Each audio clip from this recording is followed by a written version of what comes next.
In this video, I'm going to cover the course materials section of the new Blackboard template. So the first area that we're going to visit is the announcements area.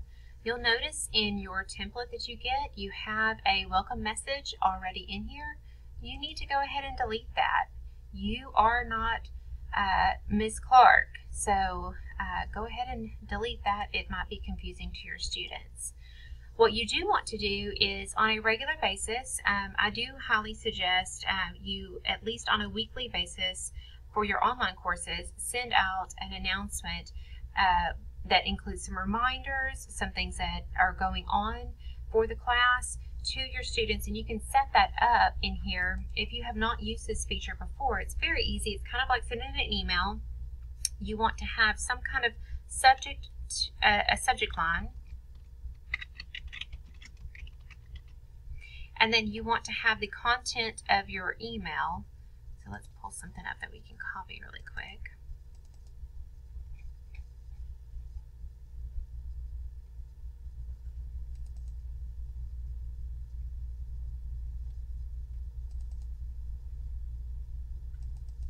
I'm going to pull something for the syllabus that we can copy into here. I like to copy or type my messages in Word and then kind of copy them over into Blackboard. It lets me manipulate them a little bit more.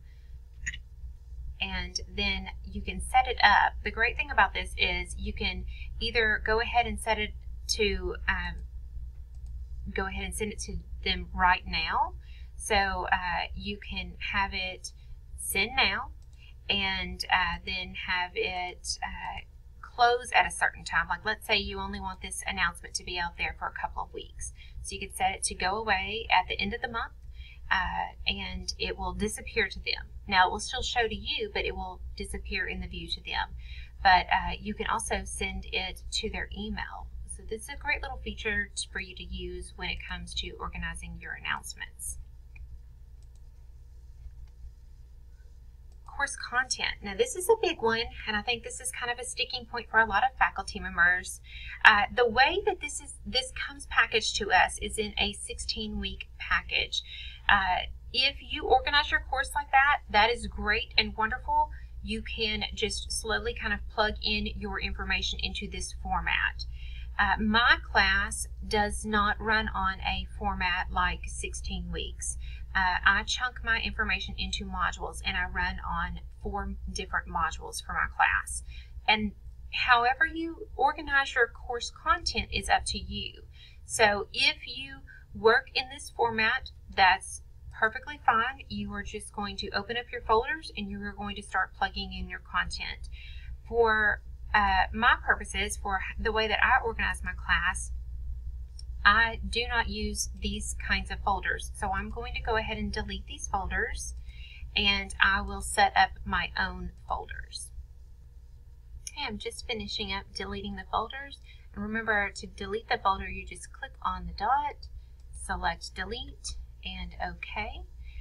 Now I've got an empty course content area, and I need this area to have information because this is where my students go to know how to navigate the course and gather their information.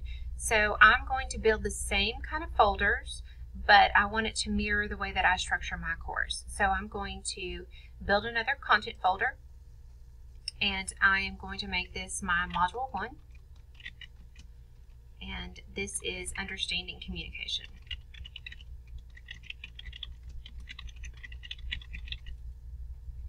Now, at this point, you can manipulate your folders, the dates of them, if you want to. I'll talk about that here in just a little bit once I get a few of these folders set up.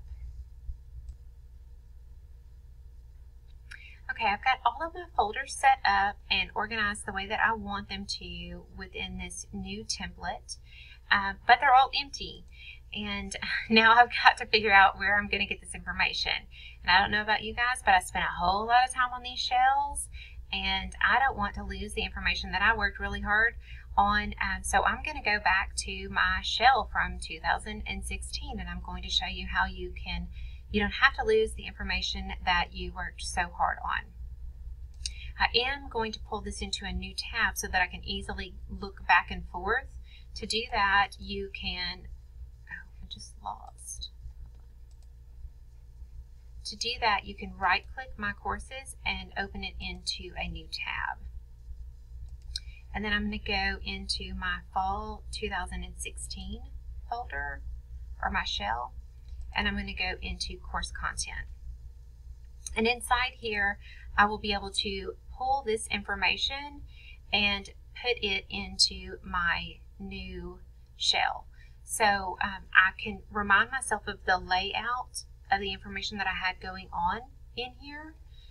But what I'm going to really need is this control panel.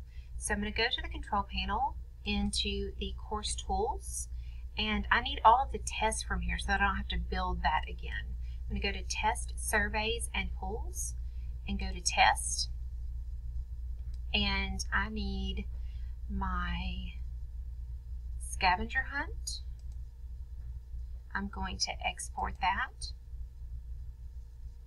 You'll see it drop down here. I need my exam 1. I'm going to export that. I need exam 2. I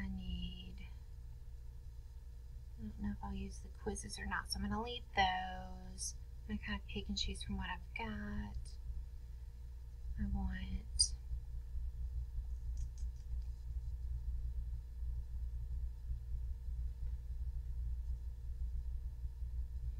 want my final. We'll work with those for the test. Okay, so now I'm going to move out of here and go back to here. And I'm going to go to this new template, my new course, and go to Course Tools. And I'm going to go to Test, Surveys, and Pools in here. And you will notice that this is blank when I go open this up, except for the course agreement form that's already in here. But I can import a test. So this information that I have just pulled onto my computer, I'm going to pull into this new class. And it's all in my downloads area. So I'm going to extract this information and add it into here. You'll notice that you get this weird little thing. I have no idea. Casey or Jasmine could probably explain that to us. I have no technical skills like that. But I'm going to just keep on importing these tests until I get them all done.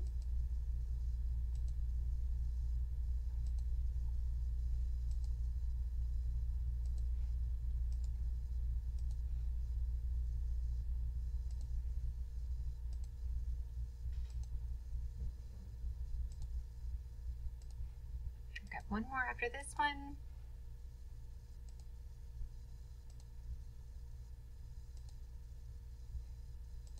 And this is much easier than having to rebuild a test. You don't have to do that. Okay, they are there now. So what I'm going to do is I'm going to go into Course Content. And in Module 1, I want to put that LibGuides test here. So I'm going to go into Assessment, Test. And now I have options here. So I can select the scavenger hunt, and I can hit Submit. And I now have all of my instructions here again. I can edit those and adjust them so that if you have something mentioning like 2016, you want to edit that and make sure it's not out of date for your students. Update any kind of information on if you want this to be something that they have multiple attempts on, or if you want this to be something that you want the questions to come out randomized. All of those details you work out right here. One thing that you do want to make sure you pay attention to on your test is you want to make this available to your students and then deciding when you want that to be available to them. Let's say that this shouldn't be available to my students until August 27th. I would go ahead and make sure that I have that in there. And then I definitely want this to go away for them by the following Sunday. So I will get that set up so that I don't have to think about it again. So it's going to be available to them automatically on the 27th. And then I will hit Submit. and that is there. And I can go ahead and I'll show you in another one just to make sure that you see how we do this. And I'm going to put my final in here. So I'm going to go back up to assessment, test, and I'm going to identify my final. I'm going to submit, and then I am going to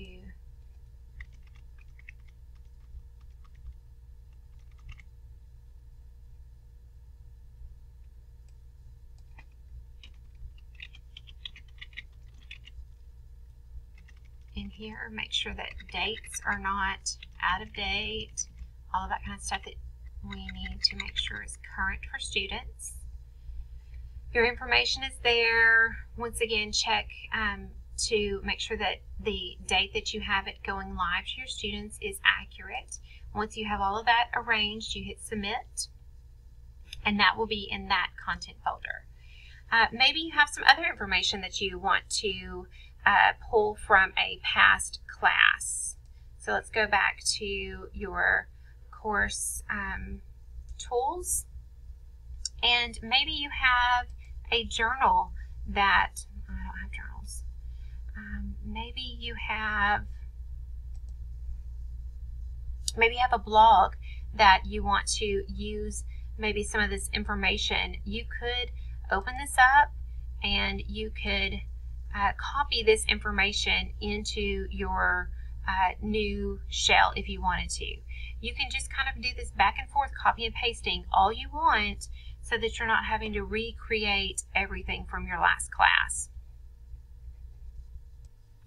If you want, you can also import information from your past shell, but you want to be kind of selective when you do this. So proceed with caution as you take this step. I have to think about where I'm going with this.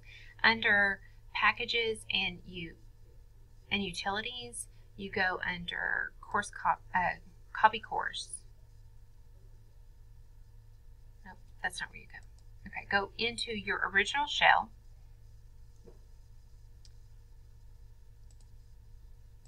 And you go into the same area. And you select the destination that you are going to send this to.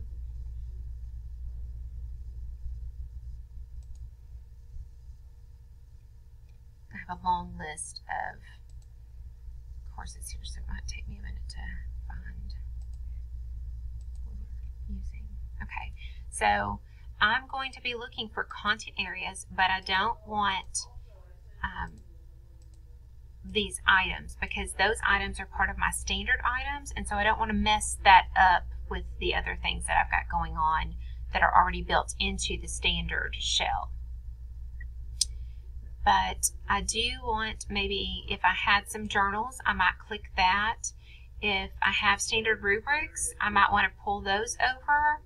If I have some kind of wikis already built, I might want to pull those over.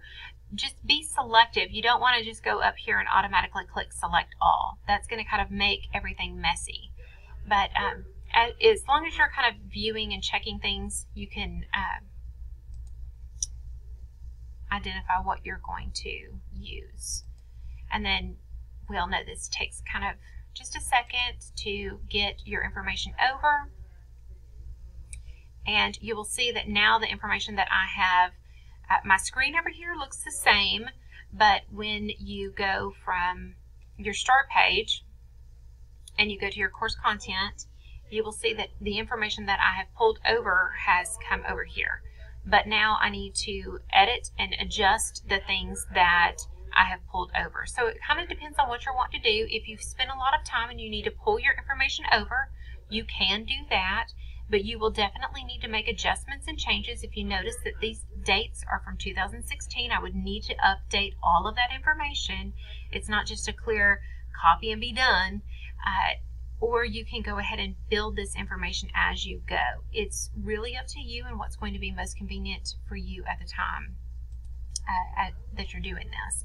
One other thing that I want to point out before I get off is that you might have been used to having all of your content available to your students from the start of your class. You don't need to do this. You need to have your course progress just like it would in a face-to-face class for your online courses. So to do this, you just want to set up timelines for your folders. So if you know when it is that you're going to start this module or this chunk of material, you're going to just set that date within here. So maybe we're starting this on October 8th, and then this information will end on October 31st. And then at that time, this information will automatically show up for the students. If you don't know exactly when you're going to get to that information, let's say you have more of a fluid schedule for your course, you can just go ahead and say that you do not want them to view this yet. And that too will allow you to not have your course completely open. You're just going to want to remember that you need to go in and make sure that when the time comes that they need to see that information, you do go back and allow them access to that. It's just little things like that that you're going to have to pay attention to. And then the last item in course materials is going to be your contact. These, if they are new to you, you want to make sure you're paying attention to these. Course messages, this is kind of like the internal email system to Blackboard. The Blackboard Collaborate, I don't know that we have many people around campus that are using this, but you can set up kind of video sessions, kind of like your FaceTime with your phone through Blackboard with your students. And then you have an item in your discussion board that already has set up to where students can kind of ask questions amongst themselves. And you can also interact in here if you want to. You can set up your discussion forums for your content as well within there. And then if you have some kind of email that you're going to send, maybe you're wanting to send it to just the students, or maybe you're wanting to send it to, you've got like librarians in your course or something like that, you can set that up in here as well. I hope this has been helpful. If you have any other questions, let me know.